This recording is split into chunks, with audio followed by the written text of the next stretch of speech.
به کشتن انسان‌های بیگناه. در اینجا وقتی که ما میگیم انسان‌های بیگناه، میگن که نه خیر، اینا بیگناه نبودن، اینا یا در حکومت سابق کار میکردن، یا اینا شیعه بودن، یا اینا مثلا حالا از فرق و مذاهب دیگه بودن. ما به اینها میگیم که در کجای دین، در کجای اسلام، در کجای قرآن گفته که شما میتوانید کسانی که مخالف شما هستن رو به این راحتی بکشید و به اشکال فجیعی بکشید، گردن بریدن، آتش زدن و جنایات دیگری که انجام دادن. درست است ما با شیعه مخالفت داریم و تضاد داریم، عقایدشان را قبول نمی کنیم، اما این را هم با صراحت و با جرأت میگیم که هیچ مسلمان سنی حق ندارد که هیچ مسلمان شیعه‌ای رو بکشد، مادامی که در کنار ما زندگی میکنن، به شکل مسالمت آمیز بر ما تجاوز نکردن، بر ما حمله نکردن، بر علیه ما قیام نکردن، بر علیه ما سلاح نگرفتن، کشتنشان جایز نیست. تازه اینا که منتسب به اسلام هستن، ولو این که یهودی باشد، نصرانی باشد، هندو باشد، سیک باشد، بت پرست باشد و در کنار ما زندگی میکند، در جامعه اسلامی در شهر ما زندگی میکنن، ما حق نداریم که اونها رو بکشیم، حق نداریم که به اونها تجاوز بکنیم، خون اونها رو بریزیم، مال اونها رو غصب بکنیم. این قاعده قرآنی است که متاسفانه این نابخردان و این دشمنان دین اطلاع ندارن و یا خودشان رو به نادانی زدن. من در اینجا اول میم سر قضیه این که آیا در جوامع اسلامی کشتن کفار جایز است؟ ببینید، کفار سه نوع هستند. یکی کافر ذمی است، یکی کافر معاهد است، یکی کافر حربی است. کافر ذمی آن کافری است که در کنار ما زندگی می کند، در شهر ما همسایه ماست، کافر است، هندو هست، سیک است، مسیحی است، یهودی است، بت پرست است، ملحد است، هر دینی که دارد. تنها وظیفه تو به عنوان یک مسلمان این است که ادعو الی سبیل ربک بالحکمه والموعظه الحسنه، با حکمت، با سخن نیکو اون رو دعوت بکنی، اجبارش نکنی. لا اکراه فی الدین، مجبورش نکنی تو بیا چاقو رو گردنش بگیر تو بیا کلمه بگو. نه، به اینطور مسلمان به درد نمیخوره. اینطوری مسلمانای اسلامی خود ما زیاد داریم. این اهل ذمه است. اینا کسایی هستن که در این کشور به دنیا آمدن، در کشور اسلامی در کنار ما بزرگ شدن و شهروند این کشور هستن. کشتن اینها، اهانت به اینها، توهین به اینها جایز نیست.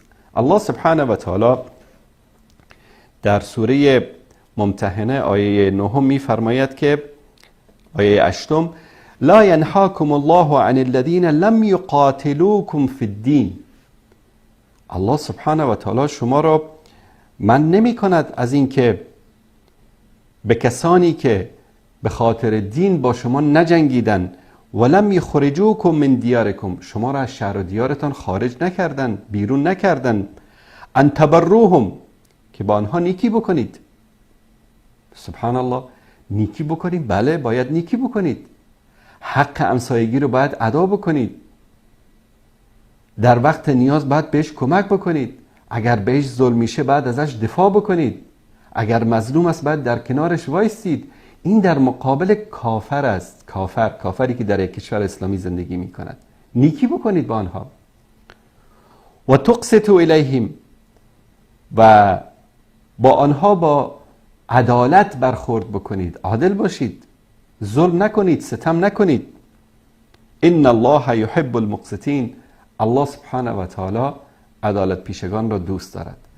رسول الله صلی الله علیه و آله و سلم در حدیث صحیح میفرمایند که کسی که اهل ذمه را، کفاری که در سرزمین‌های اسلامی زندگی میکنن، اهل اون منطقه و شهر هستند، اذیت میکند، انگار که مرا اذیت کرده است. در حدیث صحیح دیگر میفرمایند که کسی که اهل ذمه را بکشد، بوی بهشت هم به مشامش نمیرسد. اینا اهل ذمه هستند که در کشورهای اسلامی زندگی میکنن. حالا به این گروه جاهل نادان داعش میگیم که اینایی را که شما میکشید اگر به عنوان مسلمان میکشید که قتل مؤمن یا مسلمان حرام است، جایز نیست. من قتل مؤمنا متعمدا فجزاؤه جهنم. کسی که یک انسان مؤمنی را میکشد، یک انسان مسلمانی را میکشد، جزای او جهنم است.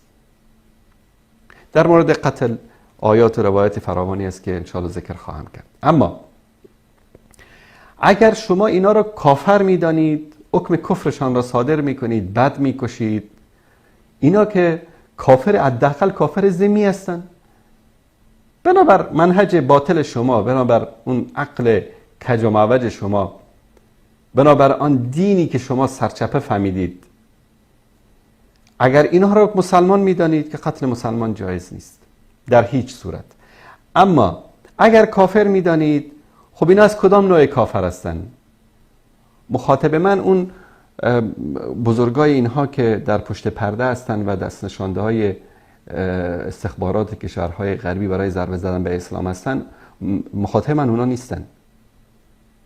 مخاطب من این جوانهایی هستن که امروز متاسفانه این فهم نادرست از دین رو در مغز اینها فرو بردن و جوانهایی که در سن 15 16 17 18 19 20 سالگی، صحبت‌های پریروز بود با یکی از اینها، حالا نمیدونم شماره من از کجا پیدا کرده بود، تماس گرفته بود.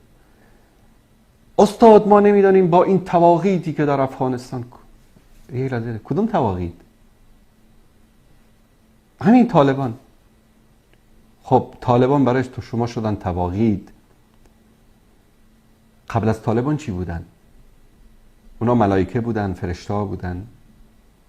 ببینید که دشمن چطور از اینها استفاده میکنه، در هر زمان، در هر مکان، به شیوهی که بخواد، چون اینا را همینطوری کوک کردن. خب برمیگردیم به موضوع. حالا اگر اینا کافر هستن، چه نوع کافر هستن؟ اهل ذمه هستن؟ طبیعتا هیچ غیر از این که با اونا بگید اهل ذمه، دیگه نمیتونه بگید کافر معاهد هستن یا کافر حربی هستن، چون اینا در اونجا به دنیا آمدن، در اونجا زندگی کردن. خب آیا در اسلام کشتن اهل ذمه به این شکلی که شما میکشید جایز است؟ والله جایز نیست. کسانی که فریب این گروه استخباراتی مخرب دشمن اسلام رو خوردید، جایز نیست. وانگهی آیا کشتن کودکان، اطفال در این ماه رمضان در داخل مسجد و مدرسه جایز است؟ من تحدی میکنم به همه مناظرین و دعوتگران و کسایی که ادعا میکنن که میفهمن چیزی از این مردم، یک دلیل از قرآن و سنت و سیرت و تاریخ اسلام بیارید. حتی میگن در وقت جنگ، در وقتی که جنگ هست، کل کفار، زن و بچه و مرد و زنشون همه بسیج شدن، بالای شما حمله کردن، با شما دارن میجنگن. در این زمان که دیگه فرق بین این که زن است و فلان است نیست. حتی در این حالت علما میگن که کودکان اونها نباید کشته شوند، ولو که در صحنه جنگ دستگیر میشن، چون اونها کودک نابالغ، خب اون حول و قوتی از خودش نداره، پدر و مادرش مجبورش کردن آوردن، اختیار که نداشته. این در حالتی است که جنگ رسمی بین کافر و مسلمان هست. اما اینهایی که میرن در مسجد، مثلا در مسجد رفتن، در مسجد صوفیای سیفی، با همه اشکالاتی که اینها دارن و مشکل ما با اونها مشکل عقدی است، مشکل اعتقادی است، مشکل فقهی هم نیست، مشکل فروعات هم نیست، مشکل در اصول و ثوابت دین ما با اونها مشکل داریم. اما آیا تو وارد اون مسجد میشی، مدرسه میشی، خودت منفجر میدی یا بمبی رو منفجر میکنی که 30-40 کودک نابالغ حافظ قرآن رو به شهادت میرسانی؟ اینو در کجای دین گفته؟ در کجای قرآن، در کجای سنت گفته؟ قل هاتوا برهانکم ان کنتم صادقین. اطفالی که ما شما میدانیم در افغانستان برای اون اکثر مردم این که این سیفی است، این حزبی است، جمعیتی است، طالب است، فلان است، برایش این مهم نیست. اگر هر یهود و نصارا گبر و ترسای یک لقمه نانی به او بده میرن. مردم فقیرن، نادارن، گرسنن. به خاطر یک لقمه نانی که در آنجا میدادن اینها رفتن در اون جلسه شرکت کردن. این جاهل نادان داعشی احمق میاد اونجا خودشو منفجر میکنه الی جهنم و بئس المصیر و تعدادی از انسانهای بیگناه رو هم میکشه. در کجای دین این رو گفته؟ در کجای اسلام این رو گفته؟ من میگم تحدی میکنم از قرآن نه، سنت نه، از تاریخ، سیرت، از هر جایی که دلتان میخواد یک دلیل بیارید که باید این گونه شما اطفال و کودکان بیگناه رو بکشید. یا در کابل و دفعه اولشان هم نیست و ما در هر مناسبتی که این اتفاقات افتاده تقبیح کردیم، اعلان براءت کردیم که این کار مسلمان نیست که شما میری در مسجد و مدرسه و حسینی شیعه خودتون منفجر میکنی یا اونها رو به قتل میرسانی یا بمبگذاری میکنی. این کار مسلمان نیست. در هیچ جایی از قرآن و سنت نگفته که شما کافر رو این گونه بکشی، چه برسه به کسی که ادعا میکنه که مسلمان است. اگر کافر است، کافر اهل ذمه است، در کشور زندگی میکنه، در کنار ما زندگی میکنه، اما اون ادعا میکنه که من مسلمانم، کلمه میگه، نماز میخوانه. اکثرشان از این شرکیات و کفریاتی که ائمه اینها، آخوندها اینا منظورم از تبلیغ میکنن، اعلان براءت میکنن، بیزاری میکنن، تو میای اونها رو به این شکل فجیعانه میکشی. این در کجای اسلام گفته؟ در کجای قرآن گفته؟ هدف اینها ببینید، یکی اینو پر کردن این جوان این احمق داعشی رو که میره اونجا خودشو منفجر میکنه. این فکر میکنه که این کار ثواب داره انجام میده. با این کار نداریم. اما اونایی که پشت پرده هستن و توی جاهل رو آلت دست قرار دادن و این کار رو انجام دادن توسط تو، میدونی هدفشون چی است؟ هدف داعش امروز در افغانستان این است که من به صراحت میگم، اگرم که به اونا بر میخوره سرشون رو به نزدیکترین دیوار سیمانی بزنن، به سنگ بزنن، الی جهنم و بئس المصیر، باشون کار نداریم. امروز هدف داعش در افغانستان این است که نیروهای آمریکایی رو دوباره در افغانستان برگردانن. ملت بیدار باشید، دعوتگران، علما بیدار باشید، حتی با اون علمایی که فریب این گروه باطل رو خوردن. هدف داعش امروز این است که دوباره آمریکا و صلیبی‌ها به افغانستان برگردن.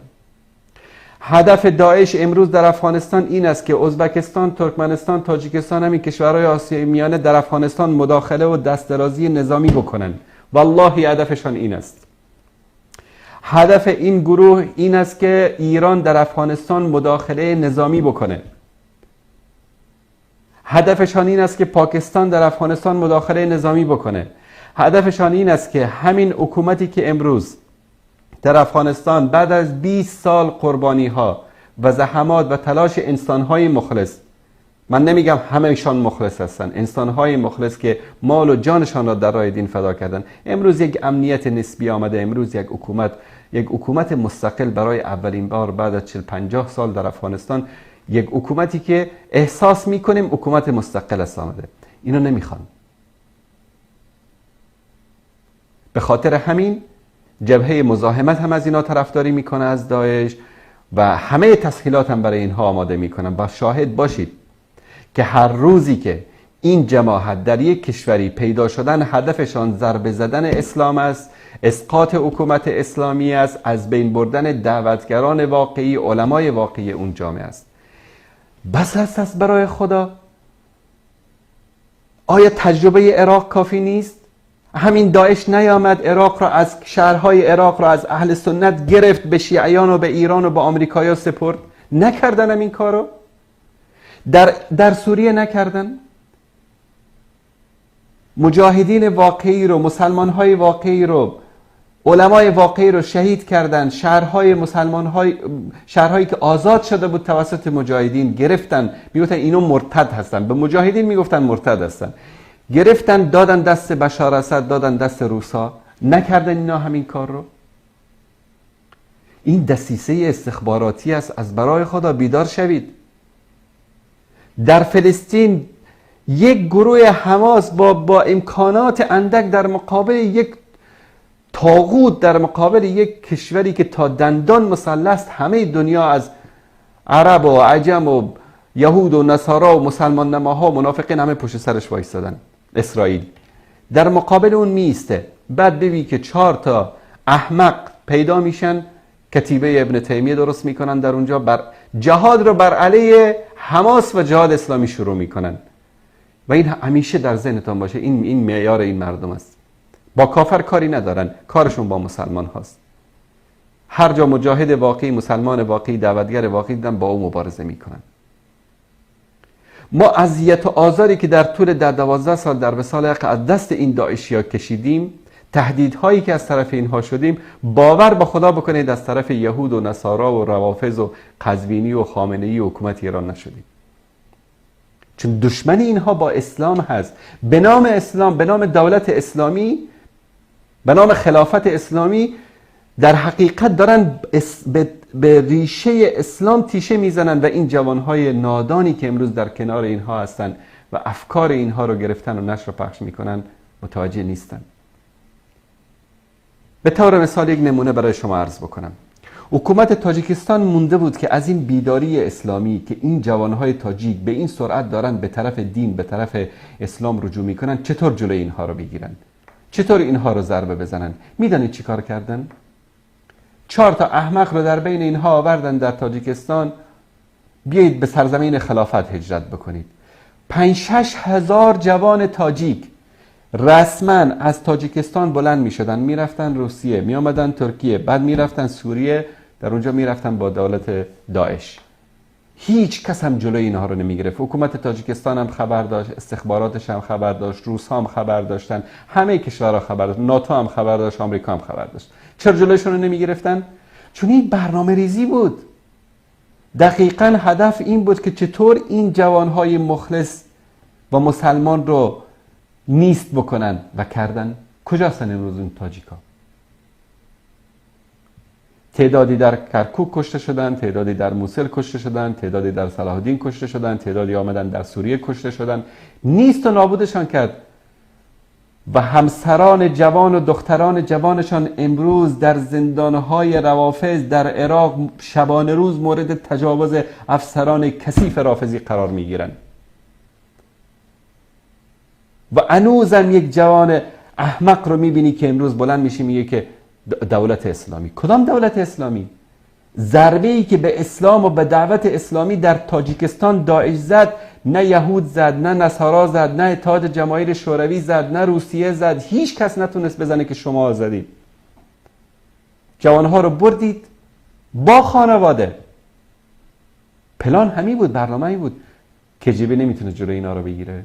استخبارات تاجیکستان که از همه تفاصیل زندگی مردم تاجیکستان خبر از این برنامه خبر نبود، اما نه راه رو باز گذاشته بودن، بذارید برن، چون میدونستن که در اونجا برن چه بلایی سرشان میاد. و اونایی که در پشت پرده داعش بودن همین فکر رو، همین رو ترویج میکردن، تبلیغ میکردن. بیایید هجرت بکنید، بیاید به سرزمین خلافت. و اولین بمب آمریکایی هم که آمد حضرت خلیفه با دار و دستش گم شد. مردم، جوانهای بیچاره و بدبخت مردم که فریب شعارهای باطل اینها رو خورده بودن، گوشت دم توپ شدن و هیچ کدامشان امروز سر و صدایی ازشون نیست. در همه کشورهای دنیا همین برنامه رو اینا دارن. در سوریه همین کار رو کردن. باور کنید جوانهای مخلص را، جوانهای متدین کشته میشه. داعشی بهترین جوانهای فریب این گروه باطل اینها رو به میدان جنگ، نه تجربه جنگ داره، نه تجربه نظامی داره. اولی کسی که کشته میشه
خیلی با اینها بحثای موقع از عراق برگردن و برگشتن، خیلی هاشون برگشتن، با چند لحظه صحبت باشون، چون اینا رو فریب دادن.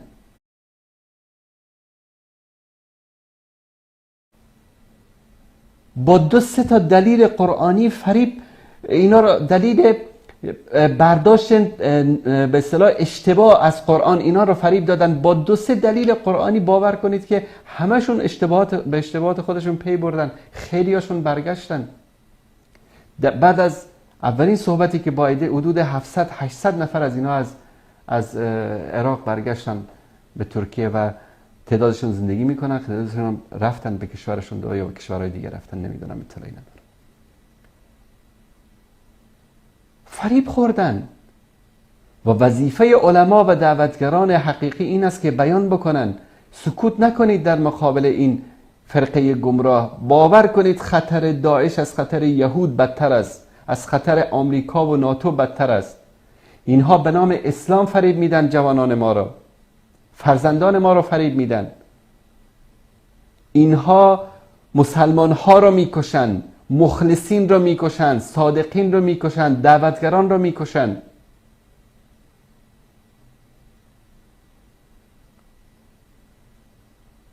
در مقابل اینها از سلاح دعوت کار بگیرید، از سلاح منبر، در سوشال میدیا توسط مقالات، کتاب، برنامه‌های تلویزیونی حقایق رو بیان بکنید، وگرنه نوبت همه شما میرسد. 2 فکری است که امروز در افغانستان، در خیلی از کشورهای اسلامی سبب بدبختی و دربدری مسلمان ها شده. یکی فکر خوارج، همین فکر داعش، و یکی فکر مدخلی.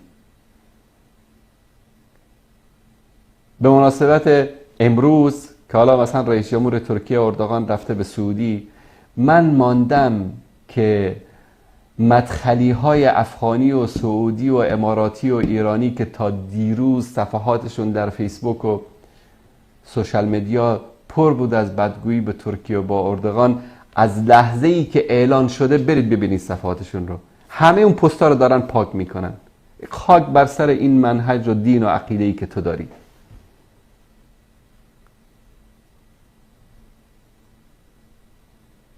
تا دیروز بعد ترکیه و اردوغان میگفتن، الان دارن همه پستا رو پاک میکنن. و مدخلی های امارات رو بعد از سفر چند ماه قبل اردوغان به امارات، همونایی که تا دیروز بدگویی میکردن، پستای بدگویی خودشون رو دلیت کرده بودن، شروع کرده بودن به مداحی، تعریف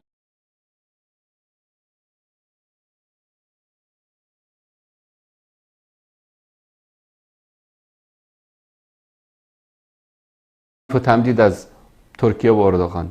این دین و عقیده و مذهب اینا اینطوری است. همینای مدخلی های افغانی که تا دیروز در فیسبوک بر علیه اردوغان و ترکیه صحبت میکردن، الان نمیدونم چی کار میخوان بکنن. و یقین بدانید همشون دارن پاک میکنن پستای سابقشون رو. این دین اسلام نیست، این دین قرآن نیست، این دین محمد رسول الله صلی الله علیه و سلم نیست. دین همون کسی است که ولی امر خودشون قبول دارن.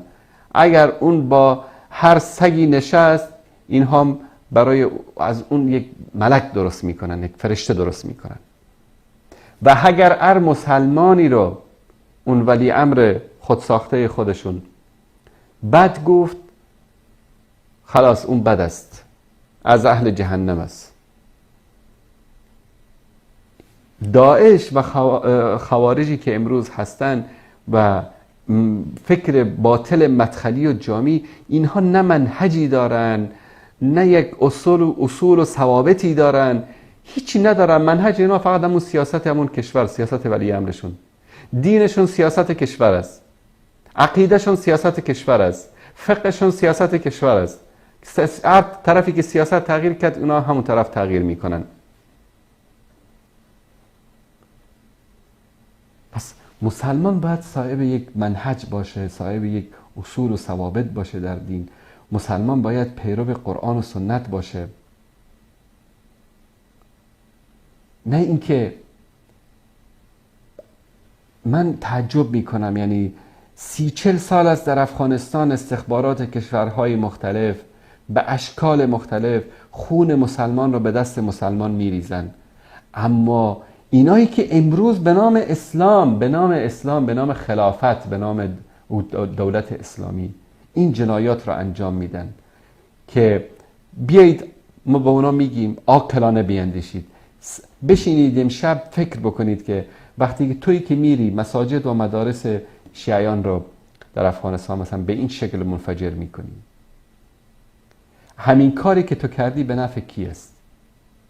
نه این است که به نفع ایران است، نه این است که شیعیان رو بر علیه حکومتی که تازه قائم شده در اونجا میشورانی. این جنایت ها، این اعمال ضد انسانی، ضد اسلامی به خاطر نابود کردن اسلام و مسلمان هاست، نه به خاطر برپایی دولت اسلامی یا حکومت اسلامی آنطوری که ادعا می کنند. الله سبحانه و تعالی در سوره فرقان آیه 68 می فرماید که از صفات مؤمنین، از صفات انسانهای مؤمن و انسانهای متقی که پیرو قرآن و سنت هستند چی است؟ والذین لا یدعون مع الله الها آخر، کسانی هستند که با الله سبحانه و تعالی معبود دیگری رو صدا نمی کنند، هرچه میخواند از خدا میخواهند. ولا یقتلون النفس التي حرم الله الا بالحق، و هیچ انسانی را نمیکشند مگر به حق. به حق یعنی چی؟ جنگ کرد، سلاح در مقابلت بلند کرد، حق داری در مقابل سلاح بلند کنی، بجنگی، بکشی. بر تو حمله کرد، تجاوز کرد، از جان خود دفاع میکنی، میکشی. این است بر حق. دزدی کرد، جنایت کرد، قتل کرد، قصاص میکنی. اما والله در هیچ جای دین محمد صلی الله علیه و آله و سلم نگفته که بری در مسجد صوفیا رو کودکانشون رو بکشی، یا در مسجد شیعیا بری، در مدرسه شیعیا بری کودکان شیعه رو بکشی. نگفته در هیچ جا. دلیل دارید بیارید، دلیل قرآنی بیارید، دلیل محمدی بیارید. نه اونایی که به نام ابو فلان و ابو علان در پشت پرده که شما اونها را هرگز ندیدید که کارمند کدام سازمان استخباراتی کدام کشور کفری است و ریموت شما را به دست گرفته و امروز توسط شمایی که ادعا میکنید عاشق اسلام هستید، توسط شما تیشه به ریشه اسلام میزنن. این مصیبت اینجاست که هنوزم عده‌ای از جوانان ما متاسفانه خوابن و متوجه این دسیسه دشمنان اسلام نیستن. در سوره مائده در آیه 32 الله سبحانه و تعالی میفرماید که من قتل نفسا بغیر نفس او فساد فی الارض فکأنما قتل الناس جمیعا، کسی که یک انسانی رو بدون اینکه قصاصی در میان باشه، مانند این است که همه بشریت رو کشته باشه. چقدر عظیم است این گناه در نزد الله سبحانه و تعالی. و من احیاها فکأنما احیا الناس جمیعا، کسی که یک انسانی رو زندگی ببخشه مانند این است که همه بشریت رو زندگی بخشیده باشه. چقدر این گناه عظیم است در نزد الله سبحانه و تعالی کشتن یک انسان، و چقدر در نزد این جنایتکاران داعشی چقدر آسان است، چقدر سبک است. چه جرأتی دارن در مقابل الله، چه جرأتی دارن در مقابل دین، مقابل اسلام.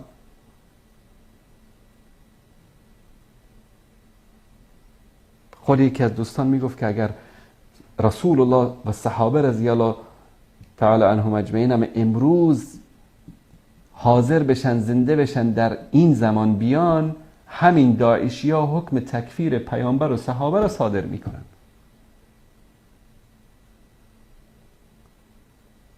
و این واقعیت است.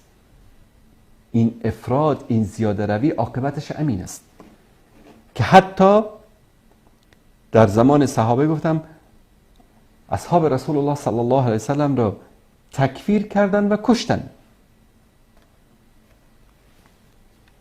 پس از خدا بترسید، به نام دین، به نام اسلام، به نام خلافت، به نام دولت اسلامی این جنایات را نکنید. فتنه و تفرقه و جنگ در بین مسلمان ها ایجاد نکنید. علما و دعوتگران مسلمان را به بهانه های مختلف مرتد گفته و منافق گفته نکشید.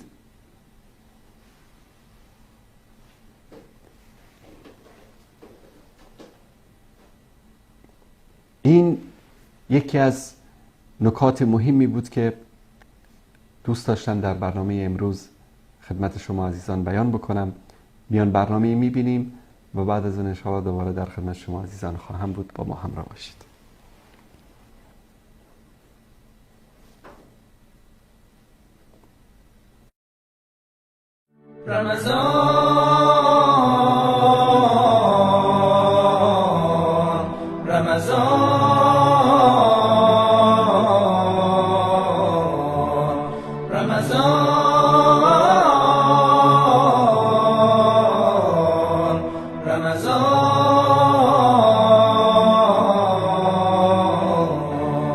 رمضان رفت و هنوز اما اسیر قفسیم. رمضان رفته و پابند هوا و هوسیم. رمضان رفت و هنوز اما اسیر قفسیم. رمضان رفته و پابند هوا و هوسیم. ترسم ای دوست که با این همه آفات و گناه دست آخر به سر منزل مقصود نرسیم.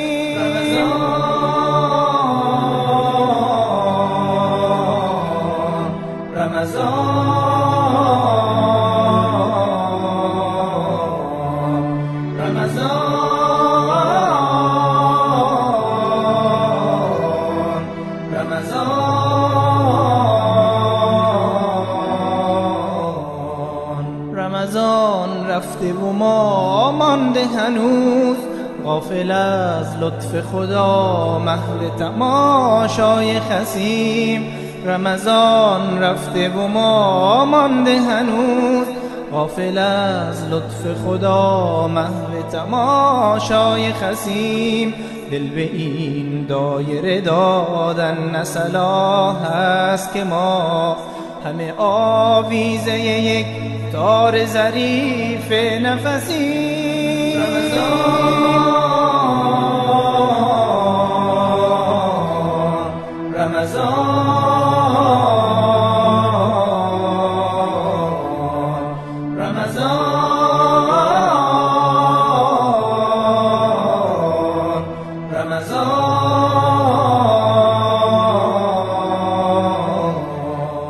رمضان آمده با بوی فرح بخش بهشت.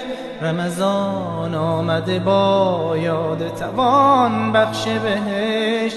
رمضان آمده با بوی فرح بخش بهشت. رمضان آمده با یاد توان بخش بهشت. هدیه صاحب املاک سماوات و زمین.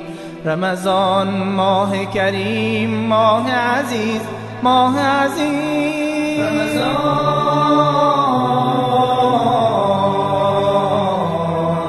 رمضان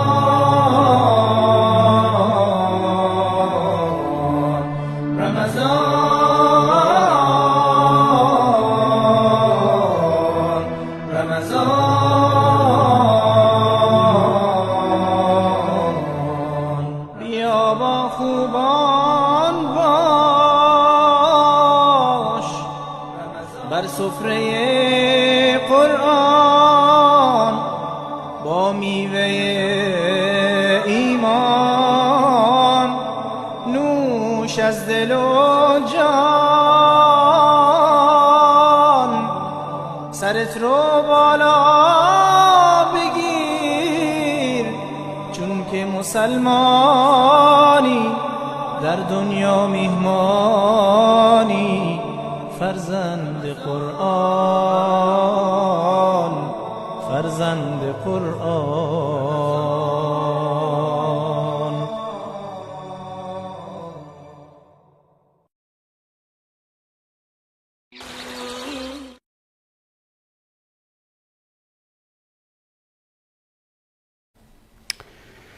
بله بینندگان عزیز و گرامی، عرض سلام دوباره خدمت شما عزیزان. و در ادامه موضوع میخواییم من اول این واتساپ رو باز بکنم. اگر که دوستانی خواستن در برنامه مشارکت داشته باشن، صحبتی داشته باشن، میتوانن به شماره واتساپ برنامه که عزیزان زیرنویس خواهند کرد تماس بگیرن و انشاءالله در برنامه در خدمتشان خواهیم بود و پیامشان رو یا سوالشان رو خواهیم شنید. انشاءالله دوستان لحظاتی بعد پیامگیر رو در اختیار من قرار میدن. اما خیلی کوتاه میخوام در مورد شرایط و موانع و ضوابط تکفیر صحبت بکنیم در اسلام. در این شک نیست که وقتی که ما مخالفت با فکر تکفیری داریم به این معنی نیست که در اسلام تکفیر وجود نداره. نه خیر، در اسلام مسلمان و مؤمن هست، کافر هست، یک سری مسائلی است که انسان رو از دایره اسلام خارج میکنه، به دایره کفر داخل میکنه. مسائلی هست، اعتقاداتی است، اعمالی است که اعمال کفری است و یک انسان مسلمان باید از اون دوری بکنه، که در این مورد ما ویژه برنامه‌ای هم داشتیم، مفصل صحبت کردیم. به شکل نقاط میخوام در اینجا ذکر بکنم که اول ما وقتی کسی رو میخوایم تکفیر بکنیم باید دلیل صریح از قرآن کریم بر کفر او وجود داشته باشه.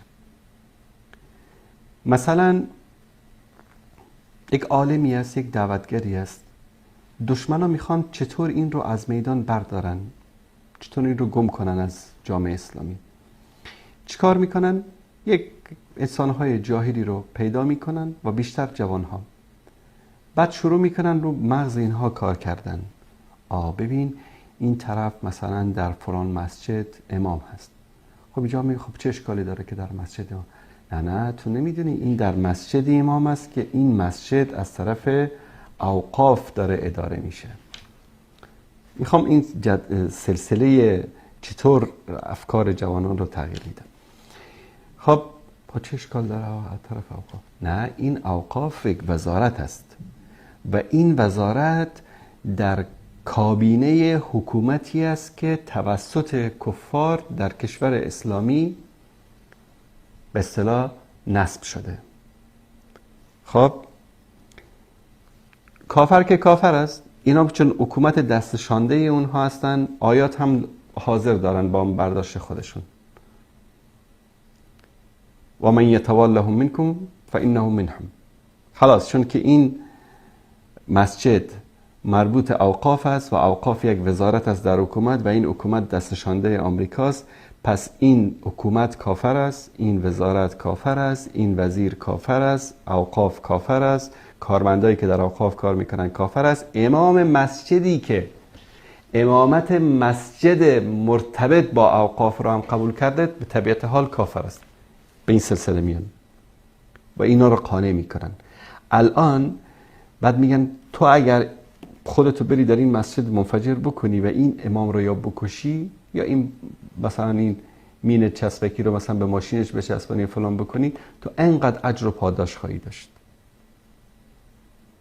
این احمق میره این کارو میکنه، نمیپرسه که خب اگر تو واقعا راست میگی تو چرا نمیری با رأس بجنگی، با رأسی که این حکومت رو که به نظر شما حکومت کفری است در اینجا آورده و الی آخره، چرا از بین همه اینا رد میشی به جان امام مسجد میفتی؟ چون این امام مسجد، نه همه امامان مسجد، اکثریتشون انشاءالله اینطوری هستن، این امام مسجد میگه که در این وظیفه‌ای که من هستم بیا در اینجا حق رو بیان میکنم، عقیده صحیح رو بیان میکنم، دعوت میکنم، مدرسه میسازم، اطفال و کودکان رو مثلا درس قرآن بهشون میدم، دروس تفسیر میدم. بیایید جامعه رو ما با وجود همه این مشکلاتی که هست اصلاح میکنیم به اندازه استطاعت خودم. بعد چیکار میکنن؟ همین انسانی رو که در اینجا مصدر خدمت برای دین و برای جامعه است با این دلایل میارن، این رو میکشن، ترور میکنن، این مسجد رو منفجر میکنن. ببینید دشمن چطور میاد اینها رو شستشوی مغزی میده. به من گفتن که شما کافر هستی؟ خب دلیل چی است که من کافرم؟ نه، شما در ارتداد کفر شما هیچ شکی نیست. شما در یک کشوری زندگی میکنی که در رأس آن طاغوت است. گفتم خب کجا برم؟ الان کدام کشور اسلامی وجود داره که اونجا طاغوت حکومت نکنه و من برم در اونجا حکومت بکنم؟ گفت بیا موصل، عراق. اینجا بیایید، ما اینجا به شما دفتر میدیم، به شما تلویزیون میدیم، فلان میدیم، در اینجا دعوت بکنید.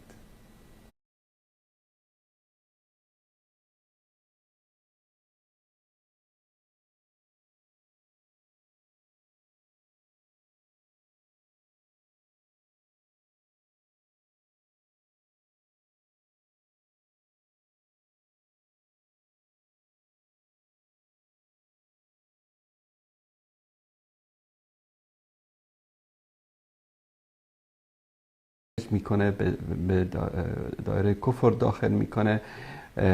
مسائلی هست، اعتقاداتی هست، اعمالی هست که اعمال کفری است و یک انسان مسلمان باید از اون دوری بکنه، که در این مورد ما ویژه برنامه‌ای هم داشتیم، مفصل صحبت کردیم. به شکل نقاط میخوام در اینجا ذکر بکنم که اول ما وقتی کسی رو میخوایم تکفیر بکنیم باید دلیل صریح از قرآن کریم بر کفر او وجود داشته باشه.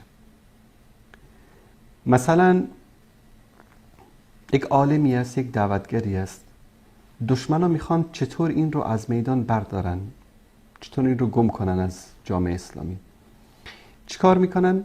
یک انسانهای جاهلی رو پیدا میکنن و بیشتر جوانها، بعد شروع میکنن رو مغز اینها کار کردن.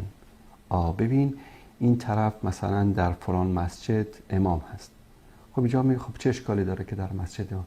نه تو نمیدونی این در مسجد امام است که این مسجد از طرف اوقاف داره اداره میشه. میخوام این سلسله چطور افکار جوانان رو تغییر میدم. خب با چه اشکال داره از طرف اوقاف؟ نه، این اوقاف یک وزارت است و این وزارت در کابینه حکومتی است که توسط کفار در کشور اسلامی به اصطلاح نصب شده. خب کافر که کافر است، اینا چون حکومت دست شانده اونها هستن، آیات هم حاضر دارن با برداشت خودشون. و من یتولهم منکم فانه منهم.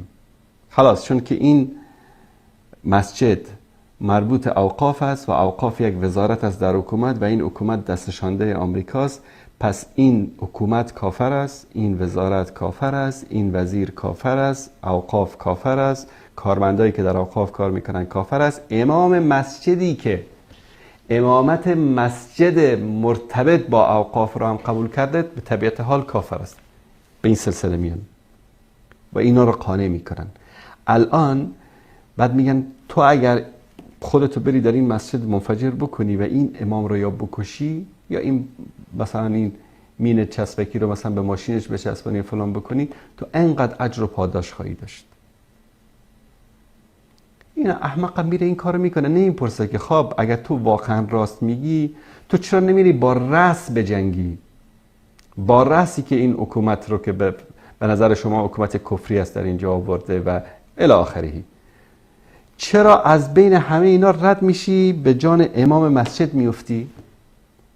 چون این امام مسجد، نه همه امامان مسجد، اکثریتشون انشاءالله اینطوری هستن، این امام مسجد میگه که در این وظیفه‌ای که من هستم بیا در اینجا حق رو بیان میکنم، عقیده صحیح رو بیان میکنم، دعوت میکنم، مدرسه میسازم، اطفال و کودکان رو مثلا درس قرآن بهشون میدم، دروس تفسیر میدم، بیایید جامعه رو ما با وجود همه این مشکلاتی که هست اصلاح میکنیم به اندازه استطاعت خودم. بعد چی کار میکنن؟ همین انسانی رو که در اینجا مصدر خدمت برای دین و برای جامعه است با این دلایل میارن، این رو میکشن، ترور میکنن، این مسجد رو منفجر میکنن. ببینید دشمن چطور میاد اینها رو شستشوی مغزی میده. به من گفتن که شما کافر هستی؟ خب دلیل چی است که من کافرم؟ نه، شما در ارتداد کفر شما هیچ شکی نیست. چرا؟ شما در یک کشوری زندگی میکنی که در رأس آن طاغوت است. گفتم خب کجا برم؟ الان کدام کشور اسلامی وجود داره که اونجا طاغوت حکومت نکنه و من برم در اونجا حکومت بکنم؟ گفت بیا موصل، عراق. اینجا بیایید، ما اینجا به شما دفتر میدیم، به شما تلویزیون میدیم، فلان میدیم، در اینجا دعوت بکنید. عقل رو ببینید، مغز رو ببینید. در نزد اونها انصاری کافر مرتد است. چرا؟ چون که در سایه یک حکومتی زندگی میکنه که در نگاه اونها در رأس این حکومت طاغوت است. رأس طاغوت است، وزرا طاغوتن، همه ارگانهای دولتی طاغوتن و این مردمی که در این سایه این حکومت زندگی میکنن ولو این که این روش حکومت رو یا این اعمال حکومت رو تایید نکنن کافرن. این است اعتقاد اینها. این گونه انسانها رو تکفیر میکنن. شما تصور بکنید بهترین علما و دعوتگران جامعه رو تکفیر میکنن، مباح دم میدانن. همینطور. دیگر این که شرایط برای تکفیر وجود داشته باشه.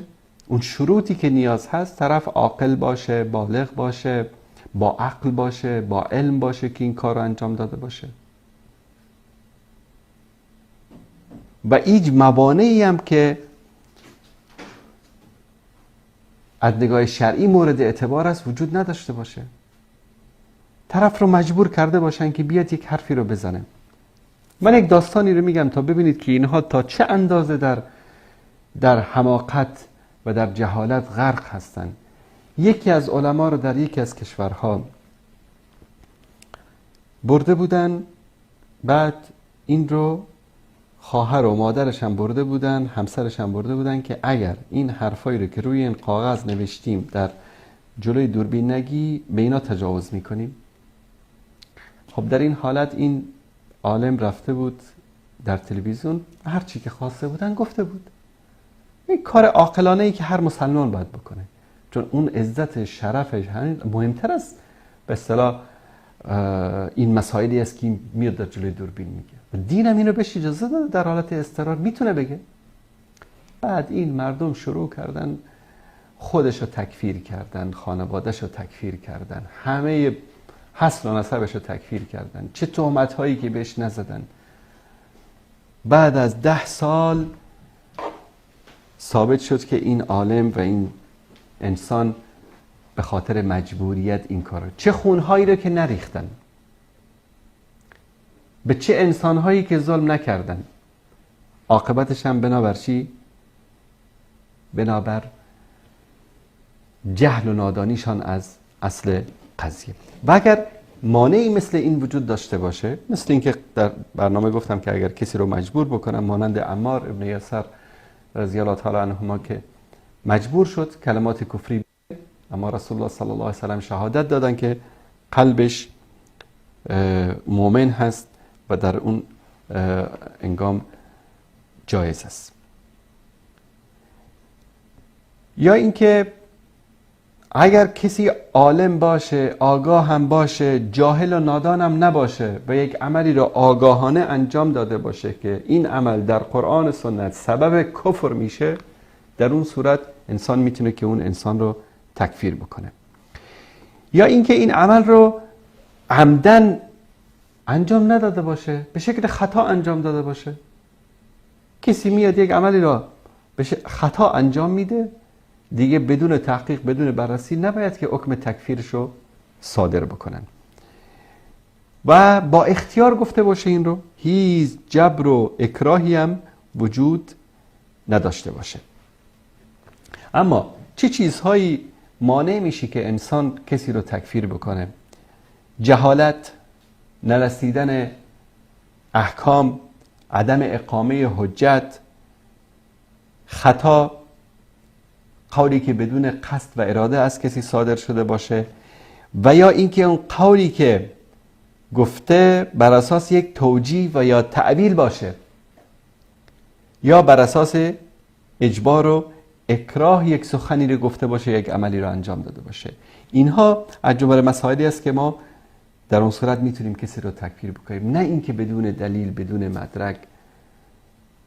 و پیام آخر من این است که جوانانی که امروز فریب داعش رو خوردید، فریب مدخلی ها و جامی های گمراه رو خوردید، به قرآن برگردید، به سنت برگردید، حداقل یک بار سیرت رسول الله صلی الله علیه و آله و سلم رو بخوانید. بدون دلیل، بدون مدرک، بر اساس هوا و هوس کسی رو تکفیر نکنید. همین مدخلی ها انسان هایی هستن که ما بعد از برنامه‌ای که داشتیم در مورد یک سری حقایقی در مورد اینها، از هیچ اهانت و توهین شخصی، ناموسی در حق انسان فروگذار نمی کنن. باور کنید که یکی از اینها در صفحه فیسبوکش آدرس محل اقامت من رو هم گذاشته بود تا اگر روافض یا اگر دشمنانی بخوان اذیت و آزاری برسانن، بله آدرس هم در صفحه این آقا وجود داره. تا این اندازه اینا هستن و این خیلی خطرناک است که یا افراط که به تکفیر و به قتل و کشتار با این شیوهی که جماعت گمراه داعش گرفتار آن هستند، یا تفریطی که خوارج که هر کس و ناکسی رو به نام ولی امرشون واجب الاطاعت میدانن و هرچه اون بگه که انه وحی منزل از آسمان است. امیدوار هستیم که الله سبحانه و تعالی به همه ما و شما عزیزان توفیق پیروی از قرآن کریم و سنت رسول الله صلی الله علیه و آله و سلم رو نصیب بکنه. تماسی میگیریم. بله سلام علیکم. الو، واجب الاطاعت میدانن. بله سلام علیکم، بفرمایید. الو، سلام علیکم. میخواستم خودتون رو معرفی کنید. صحبت کنم. خودتون رو معرفی کنید. امیررضا رضایی. آقای رضایی. بله. خودتون هستی آقای انصاری؟ بله بفرمایید. چند تا سوال داشتم استاد. میخواستم بدونم که چون من تازه مسلمان شدم، تازه موحد شدم، قبل شیعه بودم. درست. با برنامه‌های قبلی شبکه وصال حق اونا رو تو یوتیوب میدیدم و برنامه شبکه وصال حق، کلمه نور، درست. و غیره. میخواستم بدونم که آیا مثلا حکومت عربستان یا ترکیه، امارات، کشور خلیج و اسلامی دیگه اینا طاغوت حساب میشن؟ به چه دلیل طاغوت حساب میشن؟ نه از شما میخوام، نمیدونم من اصلا طاغوت حساب نه میشن الان یا نه الان شما میگی طاغوت، معنی طاغوت چی است؟ معنی طاغوت ظالم باشه، حکومت بدی باشه، منظورم اینه. منظور طاغوت ظالم می باشه، یعنی به مجرد ظلم کردن کسی طاغوت میشه. وقتی ما کسی رو طاغوت گفتیم یعنی چی؟ یعنی در مقابل الله قرار میگیره. درسته؟ وقتی که در مقابل الله قرار گرفت میشه طاغوت. طاغوت یعنی کافر، طاغوت یعنی اهل جهنم، یعنی شما میاد تکفیر میکنید همه رو. درست است؟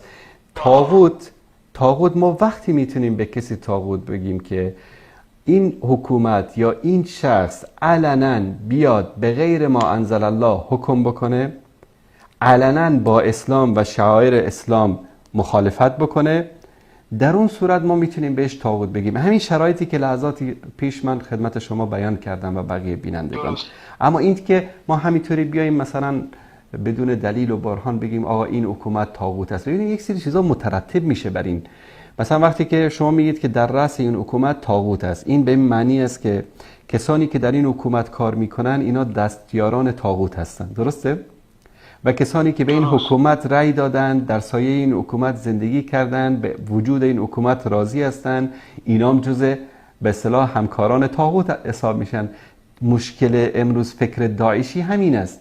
دقیقا همین مشکل در فکر شیعه هم هست، چون ببینید داعش از فکر شیعه سرچشمه گرفته. اصل اولین گروه خارجی از کجا پیدا شد؟ از بین شیعیان سیدنا علی رضی الله تعالی عنه، که سیدنا علی در قضیه نهروان بیش از 4-5 هزار اینها رو از دم تیغ گذراند. اصلا خواستگاه فکر تکفیری داعشی یا خارجی در سابق از بین فکر تشیع بود، فکر به اصطلاح عبدالله ابن سبع یهودی که خودش رو در جامعه شیعه علی و پیرو علی و پیرو اهل بیت جا زدن و اصل تکفیر از اونجا پیدا شد. و امروز میبینیم که اگر ما واقعا دین تشیع رو مورد بررسی و مطالعه قرار بدیم، شیعیان غیر از خودشون همه رو کافر میدونن و در این هیچ شکی نیست و هیچ دلیلی غیر از این هم بابام گفتم. بله. من اینو به بابام که شیعه است گفتم. بله. گفتش نه، منظور ما که مثلا میگیم کافرن، اون کافری نیستش که ازدواج باش حروم باشه یا بقیه چیزا. منظور به خاطر اینه که مثلا فقط ولایت علی و اینا رو کنار گذاشتن. نه خب ببینید، ما بابای بزرگوار شما سلام خدمتشون تقدیم بدارید، زنده باشید، عالم دین نیستن یا مرجع دین نیستن که حرفشون در قضیه دینی برای ما مدار اعتبار باشه. مرجع ما کتب است. مثلا شما ببینید الان در همه تفاسیر شیعه میگه که یا ایها النبی بلغ ما انزل الیک فان لم تفعل فما بلغت رسالته والله یعصمک من الناس. خداوند میگه قهر شد، عصبانی شد بالای پیامبر. حتی خمینی در کتاب حکومت اسلامی هم همینو میگه که پیامبر یک کمی داشت چیز میکرد، مجامله میکرد. سبحان الله، همین حرف رو با همین تعبیر در کتاب خمینی است. میگه پیامبر داشت شانه خالی میکرد از زیر بار ولایت تا خداوند این آیه رو در غدیر خم نازل کرد که ای پیامبر بلغ، داری چی کار میکنی؟ یلا ابلاغ بکن قضیه امامت رو. اگر امامت رو ابلاغ نکنی رسالتت رو ابلاغ نکردی. پس امامت مهمتر از رسالت بود. امامت جزئی از به اصطلاح اصول دین و عقیده و رکنی از ارکان اسلام در نزد تشیع محسوب میشه و در همه کتابهاشون باب کفر کسانی که منکر ولایت باشن ما داریم. متوجه هستید؟ درسته. سوال دیگری دارید؟ مثلا میگن که امارات حالا به خاطر اینکه با اسرائیل روابط برقرار کرد و اینا. خب این روابط رو ببینید من نمیخوام توجیه بکنم. قضیه روابط با اسرائیل باطل است، ناجایز است، غلط هست، در این هیچ شک و شبهه‌ای نیست. این مسئله دین است. ببینید مسئله اعتقاد است. اما وقتی شما میخواید بگید که طاغوت هست، این یک اصطلاح شرعی است. طاغوت چه معنی و آیا برای طاغوت شمردن کسی دلایل شرعی از قرآن و سنت دارید؟ من میگم که فلانی طاغوت است، من میگم که نیست. اما شما که وقتی میگید طاغوت است یا کسی که اعتقاد داره طاغوت است، آیا این دلایل شرعی طاغوت بودن رو میدانه؟ آیا صدق میکنه بر شخصی که شما به اون